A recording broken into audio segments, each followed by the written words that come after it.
मैं सबसे पहले तो इतनी बड़ी तादाद में मेरी जहां भी नजर पड़ती है मुझे माताएं बहनें दिख रही हैं।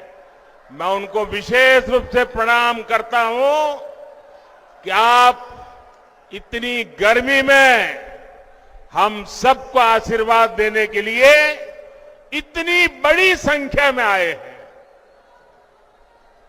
शायद राजस्थान नया इतिहास लिखने जा रहा है।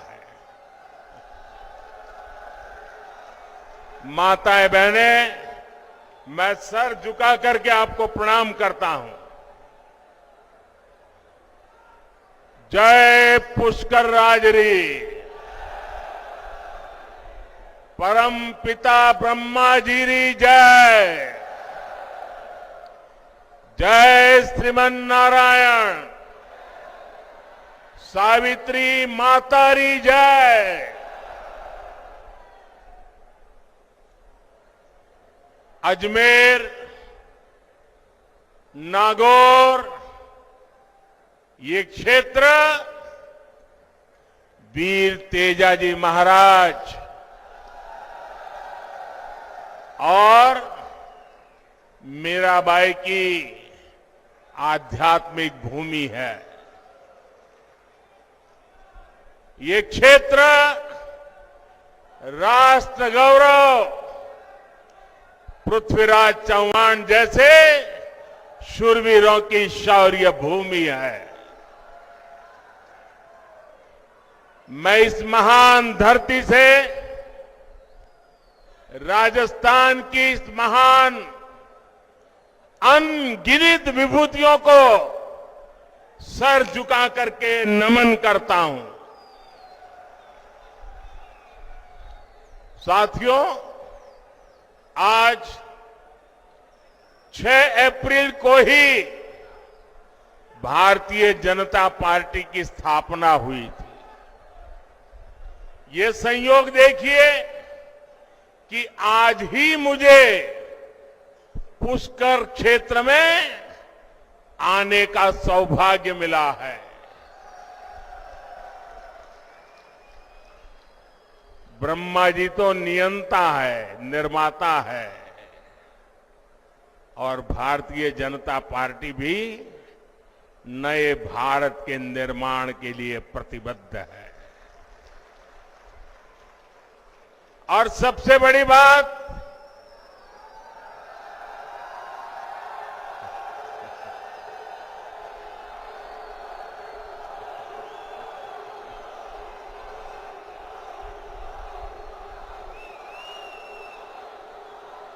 हमारा ये क्षेत्र कमल से इस क्षेत्र का संबंध है और भाजपा की पहचान भी देश के कोने कोने में कमल खिलाने जा रही है। और इसलिए पूरा देश कह रहा है, हर माता बहनें कह रही है, हर नौजवान कह रहा है, फिर एक बार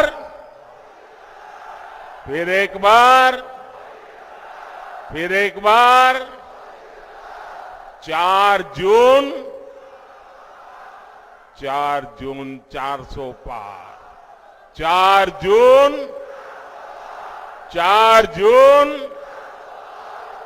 जून। साथियों, देश के इतिहास में कभी कभी ऐसे मौके आते हैं जब उस देश के नागरिकों का एक फैसला अगले सैकड़ों वर्षों का भविष्य तय करता है। 2024 का ये चुनाव ऐसा ही बड़ा अवसर है। ये कोई सामान्य चुनाव नहीं है। आप याद करिए, कितने दशकों से हमारे देश में जोड़ तोड़ वाली सरकारें चली रही थी। गठबंधन की मजबूरियां, हर किसी के अपने स्वार्थ, इस सब में देश का हित पीछे छूट गए थे। कांग्रेस के समय में गांव, गरीब, किसान, मजदूर, महिलाएं, युवाओं, इनका जीना मुश्किल हो गया था। हर दिन अखबारों में या तो घोटालों की खबरें छपती थी या आतंकी हमलों की खबरें आती थी। लेकिन 2014 से देश में एक बड़े बदलाव की शुरुआत हुई। दशकों बाद देश को आप सब जागरूक मतदाताओं ने पूर्ण बहुमत वाली सरकार देश को दी। आज भारत समंदर पर बड़े बड़े पुल बना रहा है। आज भारत पहाड़ों में भी सुरंगें बनाकर सीमा की सुरक्षा बढ़ा रहा है।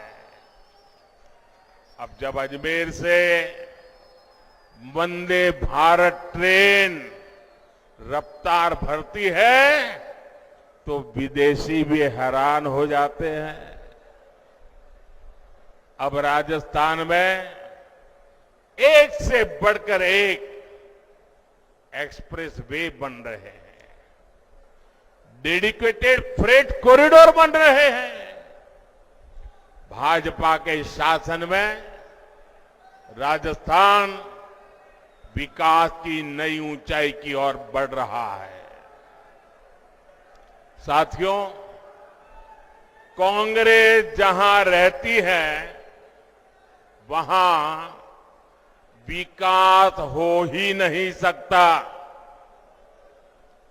कांग्रेस ने ना कभी गरीब की परवाह की और ना ही कभी वंचितों, शोषितों, युवाओं के बारे में सोचा। कांग्रेस के लिए यही कहा जा सकता है, एक तो करेला, दूसरे नीम चढ़ा। एक तो परिवारवादी पार्टी और दूसरा उतना ही भ्रष्टाचारी पार्टी। आप याद करिए, कांग्रेस सरकार में राजस्थान को लेकर कैसी खबरें आती थी। युवाओं के भविष्य से खिलवाड़ वाली पेपर लीक की खबरें आए दिन वही पढ़ने को मिलता था। अपराधियों और माफियाओं के बेलगाम अपराध की खबरें, बेटियों के साथ अत्याचार की खबरें, पानी की विकराल होती समस्या की खबरें, कांग्रेस सरकार में लूट की हिस्सेदारी को लेकर सिर फुटम्बल की खबरें आया करती थी। देश में राजस्थान की चर्चा केवल नकारात्मक कारणों से होने लगी थी, लेकिन जब से बीजेपी आई है अब चर्चा पेपर माफियाओं पर हो रही कार्रवाई की हो रही है। अब खबरें अपराधियों पर कस रहे कानून के शिकंजे की आती हैं। यहां भाजपा सरकार के आने के 100 दिन के भीतर ही वर्षों से लटकी ईआरसीपी पर सहमति बन गई है। ईआरसीपी से राजस्थान के एक बड़े इलाके में पानी का संकट खत्म होने जा रहा है। जिस तेज रफ्तार से देश का विकास होना चाहिए, वो तेज रफ्तार सिर्फ और सिर्फ भाजपा ही दे सकती है। साथियों, कल कांग्रेस पार्टी ने एक झूठ का पुलिंदा जारी किया है, अपना घोषणा पत्र जारी किया है। झूठ का ये पुलिंदा कांग्रेस की एक बहुत बड़ी सच्चाई, कांग्रेस को बेनकाब करने वाला एक घोषणा पत्र है। आप देखिए, हर पन्ने पर भारत के टुकड़े करने की बू आ रही है। कांग्रेस के घोषणा पत्र में वही सोच झलकती है जो सोच आजादी के समय मुस्लिम लीग में थी।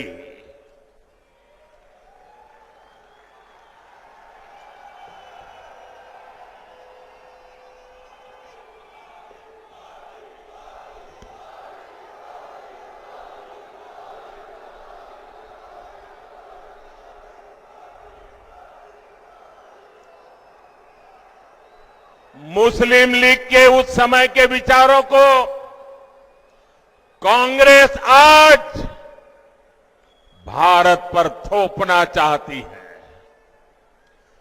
मुस्लिम लीग की छाप वाले इस घोषणा पत्र में जो बचा खुचा हिस्सा था, उसमें वामपंथी लेफ्टिस्ट हावी हो गए हैं। और अब देखिए, आज की कांग्रेस के पास न सिद्धांत बचे हैं और न ही नीतियां बची है। ऐसा लग रहा है कांग्रेस सब कुछ ठेके पर दे चुकी है, पूरी कांग्रेस पार्टी को आउटसोर्स कर चुकी है। आप मुझे बताइए, क्या ऐसी कांग्रेस देश हित में कोई काम कर सकती है? देश हित में कोई काम कर सकती है? भाइयों बहनों, घोषणा पत्र देखोगे तो ये भारत को पिछली शताब्दी में धकेलने का एजेंडा लेकर के आए हैं। क्या हमें आगे जाना है कि नहीं जाना है? आगे जाना है कि नहीं जाना है? आगे बढ़ना है कि नहीं बढ़ना है? क्या भारत को पिछली शताब्दी में धकेलने देंगे? साथियों, गरीब और वंचित वर्ग की तरह ही कांग्रेस ने कभी नारी शक्ति की परवाह नहीं की। मेरी माताएं बहनें, आपकी ये जो जागरूकता है ना, ये कांग्रेस को उसके पिछले अनेक दशकों के पाप का जवाब मांगने के लिए तैयार हो गई है शक्ति। आजादी के बाद पीढ़ी दर पीढ़ी देश की करोड़ों बेटियों का जीवन कष्ट में बीता, तो उसके लिए जिम्मेवार कौन है? उसके लिए जिम्मेवार कौन है? इसके लिए जिम्मेवार कौन है? ऐसी कांग्रेस को सजा मिलनी चाहिए कि नहीं मिलनी चाहिए? ऐसी कांग्रेस को सजा मिलनी चाहिए कि नहीं मिलनी चाहिए? 19 अप्रैल और 26 अप्रैल कमल पे बटन दबाकर ये कांग्रेस को कड़ी सजा देने का समय आ गया है। आप सोचिए, शौचालय के अभाव में बहनों बेटियों को पीड़ा और अपमान झेलना पड़ता था। हमारी माताएं बहनें प्राकृतिक विधि के लिए या तो सूर्योदय के पहले जाना पड़ता था या तो सूर्यास्त का इंतजार करना पड़ता था और दिन भर मेरी माताएं बहनें पीड़ा झेलती थी। क्या ये पीड़ा उनको महसूस नहीं हुई? मैं गरीब मां का बेटा हूं।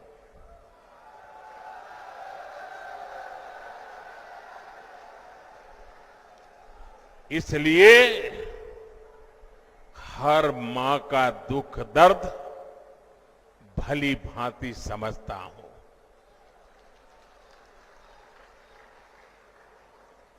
करोड़ों गरीब परिवार की बहनों को धुएं में खाना पकाना पड़ता था और जब वो धुएं में खाना पकाती है ना, तो एक दिन में जानकार लोग कहते हैं एक दिन में 400 सिगारेट जितना धुआं ये मेरी माताओं बहनों के फेफड़े में जाता था। क्या इन माताओं बहनों को इस पीड़ा से मुक्ति मिलनी चाहिए कि नहीं मिलनी चाहिए? पानी लाने के लिए दूर दूर तक चलकर जाना होता था। मैं गुजरात का हूं। राजस्थान और गुजरात में पानी का संकट हम सब ने भली भांति देखा है और इसके सारा बोझ हमारी माताओं बहनों पर पड़ता था। सर पे बहुत बड़ा वजन उठा करके पानी लेने जाना पड़ता था। भाइयों बहनों, गर्भ के समय हमारी माताओं बहनों को जो पोषक आहार चाहिए ताकि गर्भ में जो बच्चा है वो तंदुरुस्ती के साथ उसका जन्म हो, उसकी भी परवाह नहीं की। आज आपका ये बेटा आपके गर्भ में जो बच्चा है ना, उसकी भी चिंता करता है।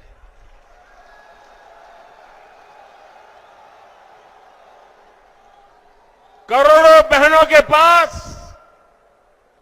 बैंक का खाता नहीं था। अगर कहीं से थोड़े बहुत पैसे बचा लिए तो या तो अनाज के डिब्बे में रखना पड़ता था। आज मोदी ने इन माताओं बहनों के बैंक में खाते खुलवा दिए। अब देखिए समाज की क्या स्थिति थी। अगर परिवार में खेत है तो पुरुष के नाम पर, घर है तो पुरुष के नाम पर, गाड़ी है तो पुरुष के नाम पर, दुकान है तो पुरुष के नाम पर, और अगर पति नहीं रहा तो बेटे के नाम पर। हमारी माताओं बहनों के नाम कुछ नहीं होता था। और ये आपका बेटा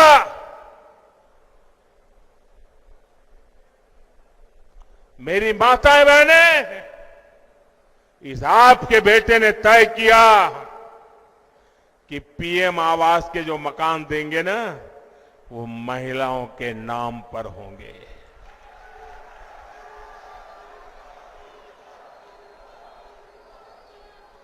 हमारी माताओं बहनों को रोजगार के अवसर नहीं थे। बहुत सारे क्षेत्रों में महिलाओं के लिए दरवाजे बंद थे। साथियों, आपने 2014 में आपके इस बेटे को आशीर्वाद दिया। आपने मुझे आशीर्वाद दिया। गरीब के इस बेटे ने देश की मातृशक्ति का जीवन आसान बनाने के लिए पूरी शक्ति लगा दी। बीजेपी सरकार ने 12 करोड़ शौचालय बनाए और हमारी माताएं बहनें कहती हैं ये शौचालय तो हमारा इज्जत घर है। उज्ज्वला योजना ने 10 करोड़ गरीब परिवार की बहनों को धुएं से मुक्ति दी। गरीबों के जो 4 करोड़ घर बने उसमें से ज्यादातर घर महिलाओं के नाम किए। 11 करोड़ परिवार की बहनों के घर पहली बार नल से जल पहुंचा है।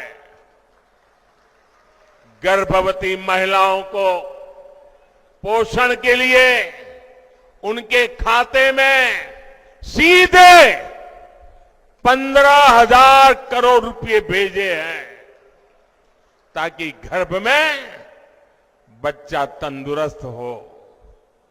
हमने 25 करोड़ से ज्यादा बहनों के जनधन बैंक खाते खोले। मुद्रा योजना ने बिना गारंटी का ऋण पाने वाली जो कुल लोग हैं उसमें से 70% ये मेरी माताएं बहनें उसकी लाभार्थी है। हमने पिछले 10 साल में 10 करोड़ बहनों को स्वयं सहायता समूहों से जोड़ा, सेल्फ हेल्प ग्रुप से जोड़ा।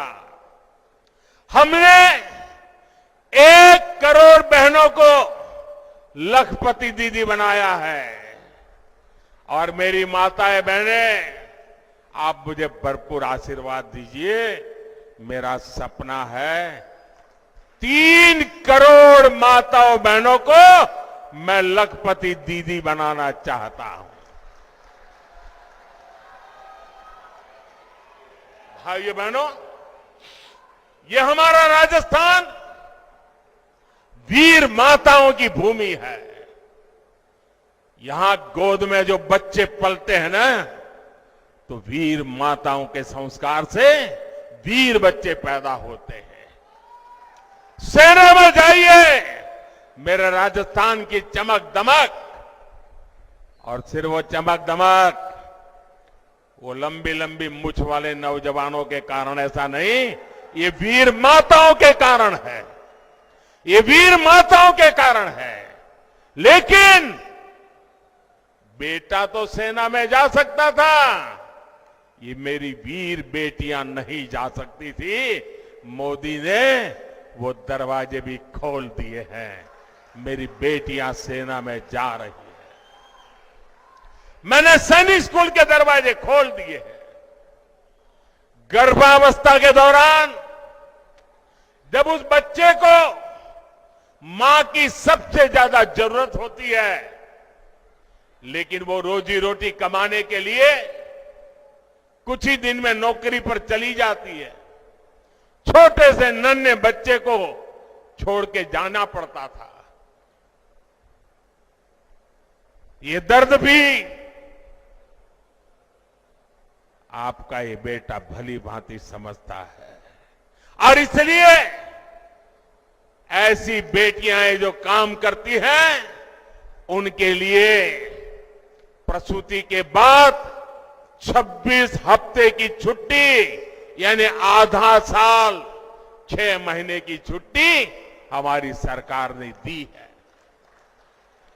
हमने पार्लियामेंट में 3-3 दशक से लटका हुआ नारी शक्ति वंदन अधिनियम से अब पार्लियामेंट में, असेंबली में, संसद में और विधानसभा में हमारी माताओं बहनों के लिए सीटों का आरक्षण पक्का कर दिया ऐसी तो अनगिनत योजनाएं उसका परिणाम है कि आज भारत की नारी शक्ति के हौसले बुलंद है। और तभी मैं कहता हूं कि नीयत सही तो नतीजे सही। मुझे गर्व होता है आज गांव की बेटियां ड्रोन उड़ा रही है।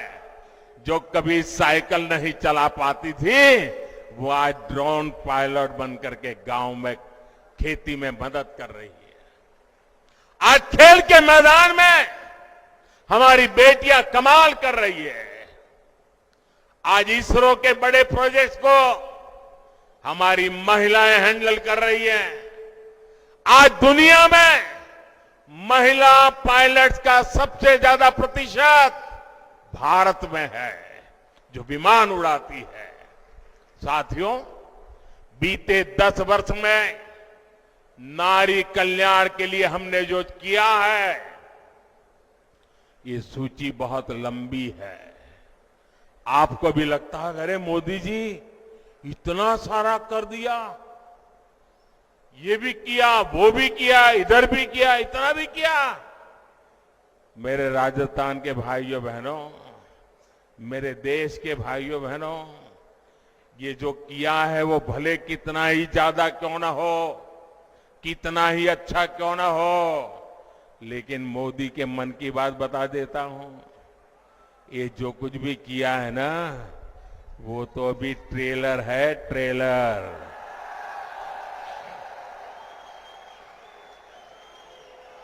अभी तो हमें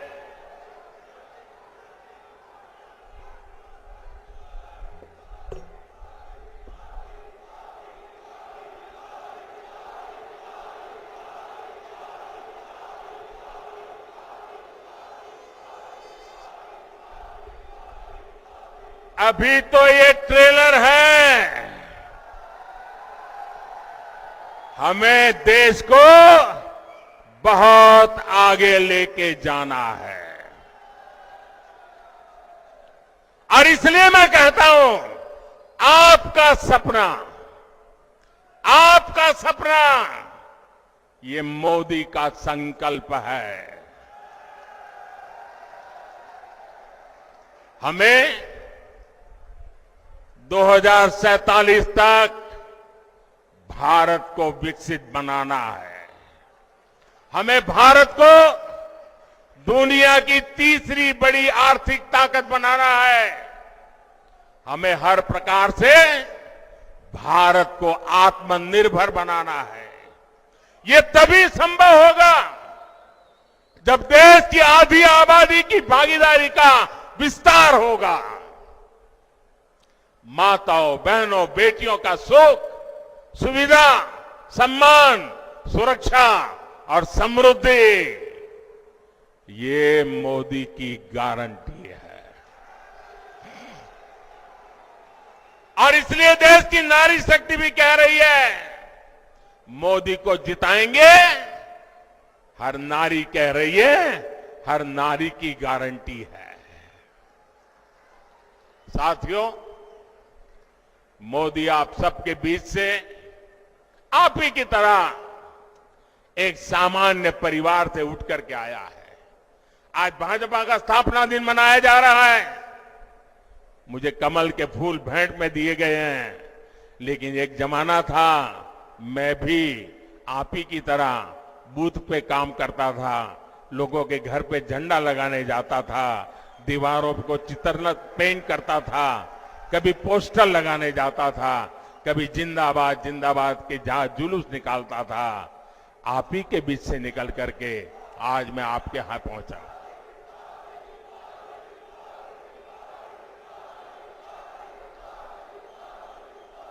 साथियों, ये जो देश के बड़े बड़े नामदार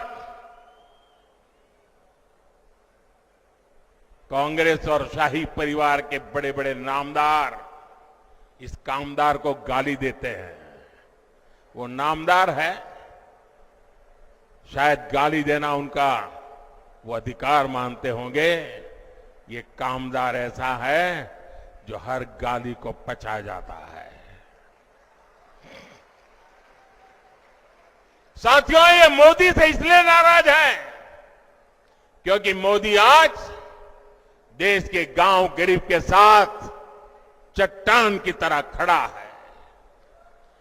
जनता के पैसे को लूटना ये लोग अपना खानदानी हक समझते थे।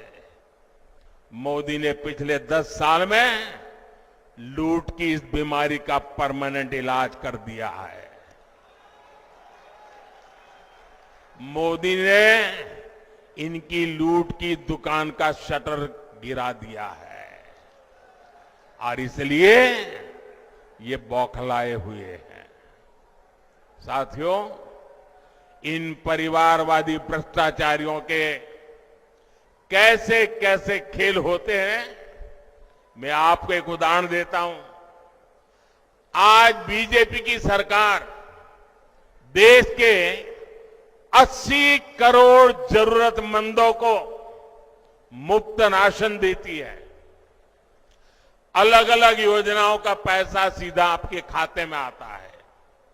10 वर्ष में हमने 30 लाख करोड़ रुपया, आंकड़ा याद रखिए, 10 साल में 30 लाख करोड़ रुपए से भी ज्यादा गरीबों के खाते में सीधे भेजे हैं।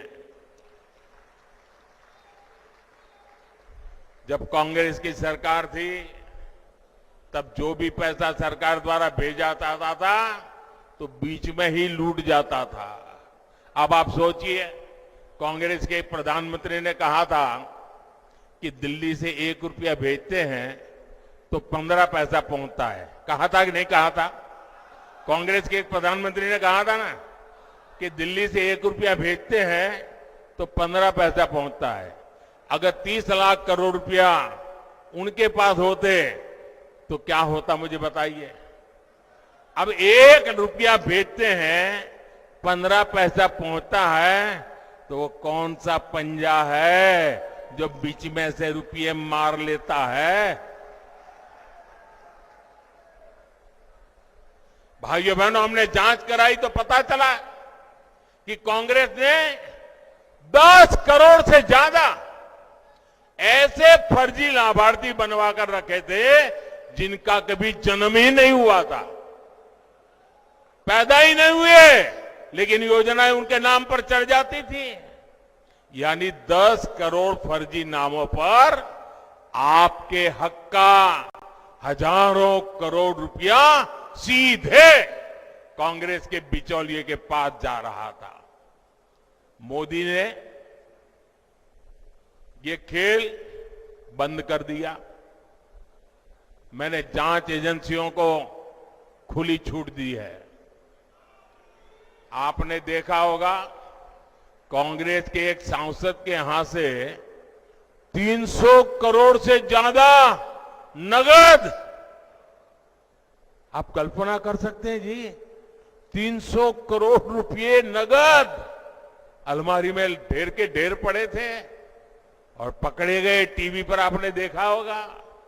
आप हैरान हो जाएंगे, ये बैंक के पास नोट गिनने के जो मशीन होते हैं ना, मुझे कितनी बैंकों से लाया, लेकिन मशीन थक गए गिनते गिनते, मशीन बंद हो जाते थे,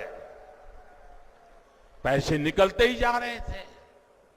कांग्रेस का घमंडिया गठबंधन मोदी से परेशान है, इसलिए चिढ़ता है, गुस्सा करता है, गाली देता है।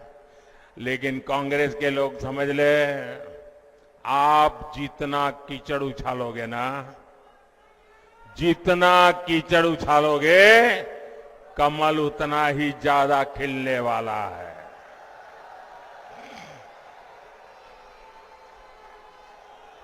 और आप देखिए, मैं कहता हूं भ्रष्टाचार हटाओ, वो कहते हैं भ्रष्टाचारी बचाओ।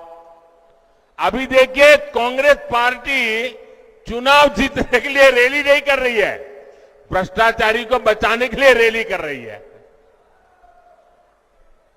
ये कितना भी बोलते रहे, भ्रष्टाचार के खिलाफ मोदी की लड़ाई जारी रहेगी।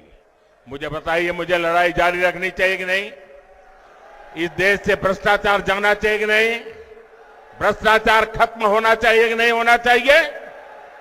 आपके आशीर्वाद है ना? आपके आशीर्वाद है ना? आपके आशीर्वाद है तो मैं लड़ता रहूंगा। और भाइयों बहनों, मेरी सरकार का तीसरा कार्यकाल बहुत दूर नहीं है। पहले 100 दिन में भ्रष्टाचार के खिलाफ बीजेपी सरकार और भी बड़े फैसले लेने जा रही है। मैं तैयारी करके बैठा हूं, सारी तैयारी शुरू कर दी है। और इसलिए मैं कहता हूं, 10 साल में जो कार्रवाई देखी वो तो ट्रेलर है, अभी तो बहुत कुछ होना बाकी है। साथियों, राजस्थान में आने वाली 19 अप्रैल और 26 अप्रैल को मतदान होगा। अब आप देखिए, राम मंदिर बना, आप लोग खुश है कि नहीं है? राम मंदिर बना, आप लोग खुश है कि नहीं है? आपके मन को शांति मिली कि नहीं मिली? अब मुझे बताइए, चलो भाई राम मंदिर बन गया, लेकिन उसकी प्राण प्रतिष्ठा में जाने का विरोध करना, यह शोभा देता है क्या? इतना ही नहीं, अगर कोई प्राण प्रतिष्ठा में आ गया तो उसको कांग्रेस पार्टी से 6 साल के लिए निकाल दिया। क्या इस देश में ऐसा हो सकता है भाई? प्रभु राम के बिना आप देश की कल्पना कर सकते हो? हमारे यहां तो सुबह शाम मिलते हैं तो राम राम सा करके शुरू करते हैं भाई। और अंतिम विदाई में भी राम बोलो राम से ही जाते हैं जी। उस राम के खिलाफ इतना गुस्सा मेरे दिमाग में नहीं बैठ रहा है भैया। प्रभु राम अपने घर विराजे, और ये रामनवमी आ रही है, सज धज के लोग मनाने वाले हैं। हम देखते हैं कितना विरोध करते हो।